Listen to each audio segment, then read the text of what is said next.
Well, good afternoon. We're going to make this really informal and just maybe open with a couple of comments, but then happy to answer any questions that you are particularly interested in. But we wanted to really reflect on the first couple of weeks of the new Congress, when I'm delighted to say I have a new colleague and no longer the most junior member of the House delegation from Rhode Island. I would just say, sort of what I think has been particularly disappointing to me is that the first legislative week was filled with a set of bills that really didn't focus on the urgent priorities of Rhode Islanders. Many of these Republican colleagues ran on doing everything they could to reduce costs and bring down the cost of energy and food and to tackle inflation, to help create good paying jobs. And if you look at the legislative week, they get to decide what are the first things they're going to do. The very first bill that they passed was a bill to gut the Internal Revenue Service, to make it take much longer for Rhode Islanders to get their refund checks back, to require folks to stay on the line longer because of a lack of staff, and it will add $114 billion to the deficit and will make it easier for people at the highest income to avoid paying their fair share. They did a series of bills that related to their long time effort to enact a national abortion ban, and a number of other bills that don't reflect the priorities of Rhode Islanders. And so I think it was a very bad omen of what we're going to see for the next 2 years. I remain very committed, focusing on the issues that I know matter to Rhode Island, protecting Social Security and Medicare, advancing our whole Make It in America agenda, focusing on reducing gun violence, and delivering real results, particularly community project funding, bringing resources back to Rhode Island and all that work. And with that, I'll turn over to Seth to talk about some of the other issues and his first impressions in his first, and probably should apologize to Congressman Magazzino that he had to wait so long to be sworn in. All right, but better late than never. Right. I thank you guys for coming, and thank you to Congressman Cicilline for hosting. I'll just say it is a tremendous honor to represent our state in Congress, and I'm committed to working hard on the priorities that I ran on, fighting for working Rhode Islanders by lowering the cost of living, lowering drug prices, energy prices, protecting Social Security and Medicare, protecting abortion rights. And it was an interesting first couple of weeks for sure. What concerns me is we saw the chaos on the Republican side during the multiple votes for Speaker. And what is clear to me from all of that is that the most extreme elements of the Republican caucus are really calling the shots over there now. Kevin McCarthy showed that he will bend over backwards for the most extreme voices in his party, and I worry about what that will mean for what the rest of the 2-year session will look like. I should also pause and say that I'm very fortunate to have a senior colleague who's been really terrific in helping me learn the ropes so far. Dave has been fantastic. Jim was as well during the transition process, so thank you for that. I'm still hopeful. I'm still hopeful that there are reasonable Republicans and people on both sides of the aisle who actually care about getting things done. But I had the same thought that David did last week, which is, after this long campaign session where the Republicans spent millions and millions of dollars focusing on, rightfully so, the high cost of energy, the high cost of healthcare, the high cost of groceries, where is the legislation on drug prices? Where is the legislation on energy prices, on food prices, on strengthening Social Security? None of that, and no talk of it, really. The first week of legislation was these sort of messaging bills that didn't actually do anything to advance the priorities of Rhode Islanders and the American people. And already now they're lurching toward a debate over whether the country is going to continue to pay its bills or not, as opposed to focusing on the issues that we know people care about. So I'll stop there. I'm still hopeful. I'm ready to get to work, but it's a challenging environment that we find ourselves in. You run for office hoping and enumerating a number of things you'd like to see get done. Do you worry none of it's going to happen? So my first impressions, and again, David can speak more authoritatively on this than I can after 2 weeks, but my first impressions were there really are Republicans in Congress who want to get things done on these issues. There are, and they're approachable. I spent a lot of my time that first week when we had our multiple votes for speaker. I spent a lot of my time going around the chamber and introducing myself to people. And there are Republicans who care about not just lowering inflation, but bringing back manufacturing jobs and figuring out what are we going to do about Social Security. The problem is that the leadership on the Republican side has already sold out Congress to the most extreme elements in their party. So my hope is that we will be able to do things procedurally with the reasonable Republicans who are left to get things done, but the leadership on the Republican side is showing that they're going to do whatever the most extreme elements of their party want them to do. I don't know. Steve. Yeah, the only thing I would add to that is, I think one of the challenges is, Speaker McCarthy made a set of secret deals with this group of 20 or so folks who had been voting against him becoming Speaker of the House. We don't know what those agreements what the provisions of those agreements are, what he committed to doing and not doing. And I think Seth is absolutely right. I think there's a cohort of our colleagues on the Republican side that do want to get stuff done. And the question is, will they be willing to work with the vast majority of Democrats and buck their own party leadership to actually deliver results to the American people? Just one more question for me. Today's the deadline for the debt ceiling to something to happen. Obviously, there's not going to, you guys are sitting here, there's not going to be a vote to raise the debt ceiling or amend it in any way. Or should we be concerned about this? Very. So I think what we need to do is explain to people what the consequence will be in the lives of everyday Rhode Islanders if the country were to stop paying its bills. Because this is not just a bunch of politicians fighting in Washington, there are real life consequences. So if the country were to default on its obligations, what would happen? Number one, interest rates would spike. If you think that interest rates are high now, mortgage rates, lines of credit for small businesses, those rates would go up significantly higher if there were to be a default. So if you're a small business with a line of credit, if you are someone who's looking to retire and downsize and sell your house, or a young family looking to buy a house, everything grinds to a halt. Your retirement savings, the value is going to collapse. And then the country is going to have to start making decisions about which bills is it going to pay or not pay. Are we not going to pay military salaries? Are we not going to pay Social Security benefits? Are we not going to pay vendors, which are American companies that employ American workers? So people need to understand there are real life consequences to this that are going to hit people in their wallet very hard. And what's frustrating to me is the extreme Republicans that are saying that they want to use the debt ceiling as leverage haven't even said what they want. They vaguely said that they want spending cuts, but what spending cuts do they want? Is it Social Security they want to cut? Is it education funding? Is it school lunches? They're not saying. And so it's a very concerning situation, and it's foolish. Congressman Cicilline, you may have said it all, but you've seen this movie before. Yeah, no, this is very serious. I think Seth is absolutely right. We have to make sure people understand what the implications are, what the real life consequences are if the United States defaults on its debt obligations. And it's also important to recognize that this is money that has already been spent. We can have a real debate about what we should do going forward, what we should spend money on or not spend money on, and we're prepared to have that debate with our Republican colleagues. But there shouldn't be any debate that if you have incurred a debt, you pay your bills. It's like when you get a credit card bill, you might regret having bought something, but you have to pay the bill, and there's a consequence if you don't.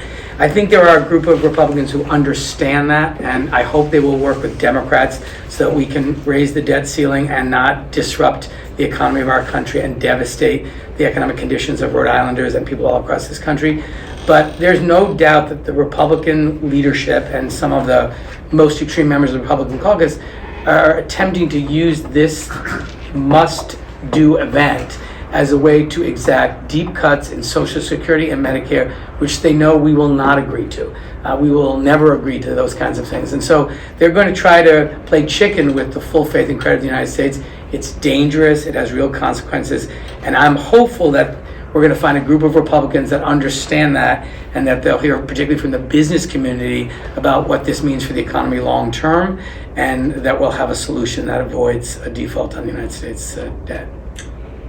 How do you continue to protect Medicare and Social Security in the meantime? Because this could go into the summer, Because I know there are stopgap measures we have until then. Yeah, I mean, look, I think many of these Republican candidates, and I think it's part of their written plan for the new Congress, this has always been they have always been interested in cutting Social Security and Medicare. They just fundamentally don't support these programs. Right. One of the reasons they gave a gigantic tax cut in the last Congress when President Trump was still in office was to reward their biggest donors and the wealthiest people in this country, and that was not paid for. And so this is the second part of that play. They give away a huge chunk of money to the top 1%, the millionaires and billionaires, unpaid for, and they say, oh, we can't afford this debt. We have to now cut Social Security and Medicare so we can pay for that. Right. So we're going to continue to stand and fight for Rhode Islanders. We know how important those programs are to Rhode Island, to seniors all across our state. And we know that there has been an ongoing effort by our Republican colleagues throughout the time I've been in Congress to make cuts in Social Security and Medicare. We beat them back every time. We're going to do it again. Congressman Cicilline, I think you've been in Congress twice for taking back the House, right? Yeah. Or is it Yes. just one? Twice. Oh, yes. Yeah, I think that's right. I guess, how does this compare, at least once? Once, definitely once. I mean, how does this, for a Republican Congress, compare to the last time you guys did it? Like, is it harder to get anything done, but then does it work out politically in your benefit in the end? I think, it's early. We've only been there 2 weeks, but I do think that the speakership of Kevin McCarthy, which was predicated on reaching an agreement with the most extreme members of his caucus, the most sort of MAGA, ultra-right members of his caucus, and he had to come to some sort of agreement in order to get their votes, and it took 15 votes or whatever it was. So I think what's different this time is they have really significantly reduced the power of the speaker in their rules. They have a very small majority, a very small margin, and it's really being driven by this Freedom Caucus within the Republican caucus, which is the most extreme component. So I think it's going to be even more challenging. The good news is there are about 20 Republicans who are elected or were elected in districts that President Biden won. So I think there is a group of Republicans that are going to be predisposed to work with House Democrats because they know their constituents want them to get things done, to deliver on their priorities, and I think they're nervous about the early days of this new Congress because it's not what they ran on, it's not what their constituents expect. So my hope is we're going to be able to work with that cohort of House Republicans, the more moderate Republicans, to actually get some things done. But I think it's the most challenging time that I've been there in terms of our being in the minority and the majority being run by or led by a really small group of quite extreme people. Congressman Magaziner, oh, go ahead, Herb. You're okay. I just want to ask you, the Problem Solvers Caucus is composed of equal number of Democrats and Republicans. Will they be very instrumental in making the Democratic agenda happen and move forward? They have historically been very productive in terms of helping to bring together Republicans and Democrats. I think what makes me less certain in this new Congress is the Republicans who are part of the Problem Solvers Caucus are not the Republicans that are really leading the Republican caucus. They're not the freedom, the most extreme. So they are kind of the more moderates, and so I think that's a natural place to start these discussions. I'm not sure they're going to have the power within the Republican conference to actually be successful, but I think it's certainly something that a group that we're going to look to in helping to forge bipartisanship in the House. Have you gotten your committee assignments yet? No, It's gonna happen. He was sworn in. I mean, come on. Yeah, no. So the contested speakership delayed everything, Yeah. right? And so even the negotiations around how many Democrat and Republican spots there will be on each committee, oftentimes those negotiations, I understand it, happen before the session even begins, and now Speaker McCarthy basically said he wasn't going to start any of those conversations until after the speakership race. So everything's been delayed by a couple of weeks, and so it is yet another product of the early dysfunction on the Republican side that we're still waiting. Spring eternal Yes. for you, yeah. Yeah, absolutely. No, because I think Congressman Cicilline is right. There are people on both sides of the aisle who care about getting things done, and there are issues where I think there's room for overlap. The national media, cable news, etc., they tend to focus on the areas of conflict, naturally. But there are areas of agreement, right? So the CHIPS Act passed with bipartisan support. The infrastructure bill passed with bipartisan support.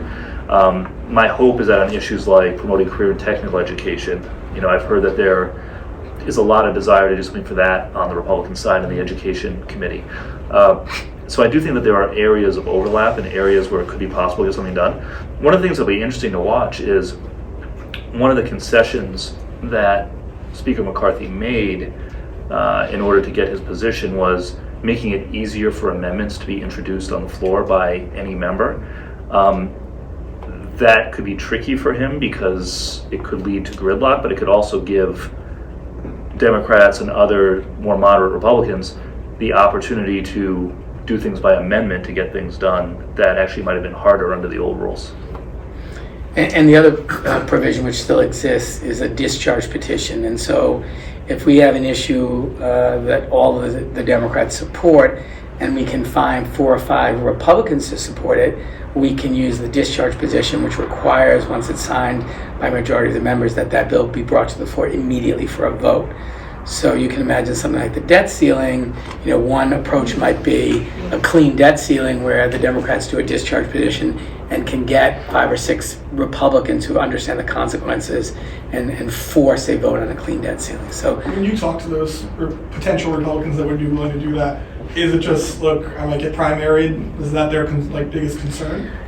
In those districts, though, that's they were elected because they weren't the most extreme Republican. They typically had a primary against someone who was an ultra MAGA, and they prevail because their district, is more divided, and so they need to rely on Democrats as well as Republicans to get elected. So I don't think those districts they're as worried about a primary. Some of them will be, but I think those districts are more districts where people kind of made the case that they would come to Washington, work with Democrats to get things done, and this would give them a good opportunity to prove that they were serious about that.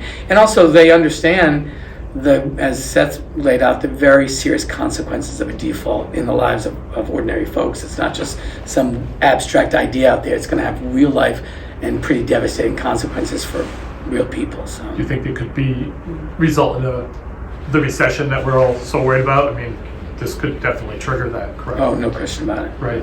And so what do you do about the kind of little traps they built into the new weak speaker model that would allow somebody to throw the entire house into disarray for days at a time when we're talking about issues that are very important like this? And you can imagine other more emergency stuff could come up, a hurricane somewhere or a terrorist attack, and suddenly the house has to move, and generally that might overcome it, but it might also not. The intransigence might still be there. So what does that do? Does it just gridlock Congress and we stop? It's a real concern. Yeah. I'm concerned about it. Again, if it took them 15 tries to elect a speaker, Right. then it just shows that there is a potential for real disarray under this Republican leadership that could lead to real world consequences like Right. you're talking about, Steve. What I keep coming back to, though, is I believe strongly that the last 2 elections, the midterm election last year and the 2020 presidential election, the American people rejected chaos. They were tired of the chaos from the Trump years. They were tired from everything that happened during that period. And if the Republicans and the House leadership force a shutdown or force a default or trigger a recession, Right. they're going to be punished pretty quickly and pretty swiftly by the American people who are tired of the chaos and tired of the nonsense. And that's what I think will hopefully spook some of these more reasonable Republicans and the Republicans from the Biden districts to work with Democrats to break the stalemate, because the American people aren't going to stand for it. And also, I think, one thing I would say in addition to that is that will be contrasted with last Congress, where we came together, Republicans and Democrats, for the biggest investment to rebuild the infrastructure of our country, that we passed the Inflation Reduction Act to bring down the costs of healthcare and prescription drugs, and passed the CHIPS Act so we can compete globally in the manufacturing of chips and rebuild our economy, and the American Rescue Plan, which helped every community respond to the consequences of COVID. So we have, a record of extraordinary accomplishments in the last Congress when Democrats were in control, and now the Republicans have to produce, and we're willing to work with them and deliver for the American people. But that's going to be the comparison, and I think Seth is exactly right. If they continue to engage this sort of chaotic, infighting with no effort of actually getting anything done, they're going to face the consequences in the next election, and Democrats will come back into the majority. We learned today that Chief Clements is going to DC. I heard you played a role in sort of as an advocate for him. Can you tell us a little bit more about that? Chief Clements has been an extraordinary police chief, and I definitely shared with the White House my confidence in him and the work that he has done in the city of Providence, and how deeply respected he is, not just in law enforcement, but from community leaders and people in the African American and Latino communities and other marginalized communities in our city, and has built like incredibly trusting relationships. I know he will be a magnificent leader of that office, and although it's a loss for the capital city, and I felt badly about that, I knew it was something that he was interested in and would be great at, and I was really proud to advocate for him.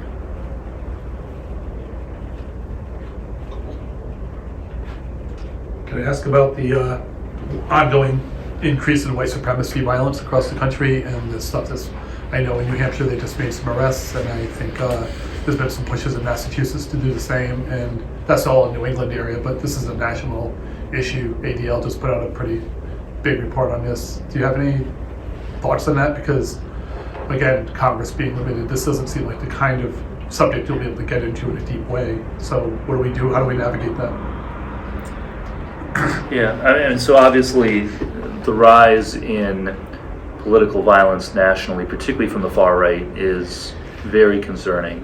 And the fact that you have prominent elected officials and a prominent former president actively cheerleading for a lot of these extreme elements is deeply, deeply concerning. One of the things that the Republicans have done, which I think we're particularly worried about, is they've created this new subcommittee that essentially is set up to obstruct Department of Justice and other investigations into far-right groups. Right. Far-right groups that in some cases have colluded with sitting members of Congress, like on January 6th. And so I think it's going to be very damaging for the relationship between the Department of Justice, law enforcement agencies, intelligence agencies, and the United States Congress. And my hope is that it won't impede any of those investigations or any of those law enforcement activities into these hate groups. But that's certainly the intent of this fringe element in the Republican caucus, is to obstruct justice, to obstruct law enforcement's ability to intervene before violence occurs instead of just after the fact.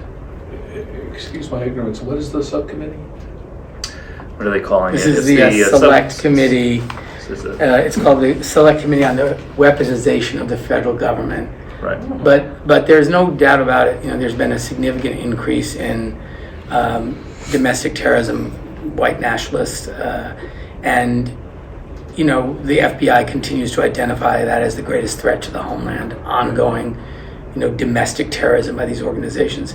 I think one of the things that has changed is, sadly, we have members of Congress who are amplifying some of this rhetoric which is leading to the incitement of pretty serious violence. We have a former president who is using these QAnon conspiracy theories in his social media platform. So this is different. I mean, that was not normally the case.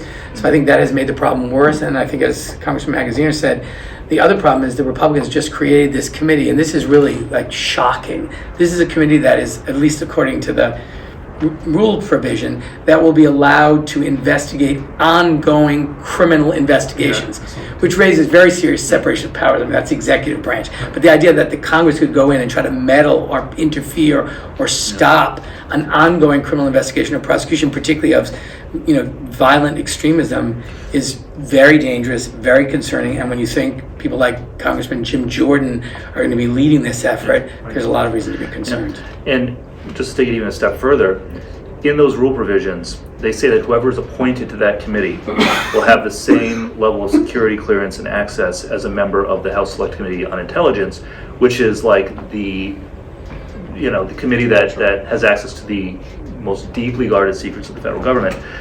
And there's a tradition, really, like a bipartisan tradition, of appointing people to that House Select Committee on Intelligence who are reasonable, responsible people. The Republicans, even in recent years, have not typically appointed their most extreme people to that committee. Now on this new committee, they're going to have the same level of access to national security secrets and we don't know who they're going to appoint to it yet, but this was one of the demands of those holdouts during the McCarthy speakership race. And so that's concerning. On top of that, they just announced that they are going to appoint Marjorie Taylor Greene to be on the Homeland Security Committee, which is insane. I mean, this is an individual who not only spread conspiracy theories about the 2020 election, but has denied that a plane hit the Pentagon on 9/11, has spread anti-Semitic rumors, has said that the Parkland school shooting was faked, and who has campaigned openly with groups like the 3%ers and the so-called American First Patriots, some of the very organizations that have engaged in acts of violence against our country. So to appoint someone like that to the Homeland Security Committee that oversees law enforcement in this country is tremendously dangerous, and something that I think we're going to have to keep a very close eye on. Have either of you met her? Oh, I've met her. I've served with her. I've not. I served with her for the last 2 years. But I mean, talk to her? Or?